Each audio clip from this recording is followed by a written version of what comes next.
Developing now as the new trial for a man previously convicted of killing his wife more than 20 years ago got underway today in Kenosha. Our Bill Miston joins us as jury selection for Mark Jensen's new trial begins. Bill, this is a case people remember and were riveted to.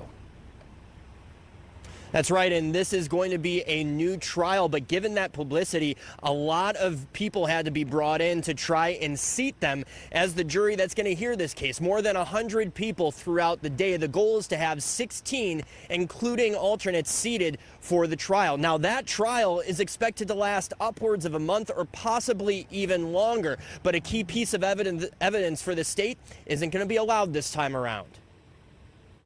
After years of appeals and petitions going as high as the U.S. Supreme Court, Mark Jensen's new trial started in Kenosha today. Jensen, now 62 years old, was convicted in 2008 of poisoning and killing his wife, Julie Jensen, in their Pleasant Prairie home in 1998. Prosecutors say Mark Jensen poisoned his wife with antifreeze, drugged her with a sleeping pill, and then suffocated her over a 3-day period. Part of the evidence used to convict Jensen, a letter written by Julie before her death. It was given to a neighbor and said, "If anything happens to me, that Mark would be my first suspect." The Wisconsin Supreme Court upheld an appellate court's decision to order a new trial for Jensen, that the letter can't be used as evidence in the new trial. Jensen has maintained he's innocent and that his wife died by suicide. 80 potential jurors were brought in for the jury selection process Monday. 15 were excused by midday, with the rest continuing through the selection process. Some of those removed knew about the case, knew the Jensens, or grew up in the neighborhood at the time of Julie Jensen's death. That selection process continued into the late afternoon.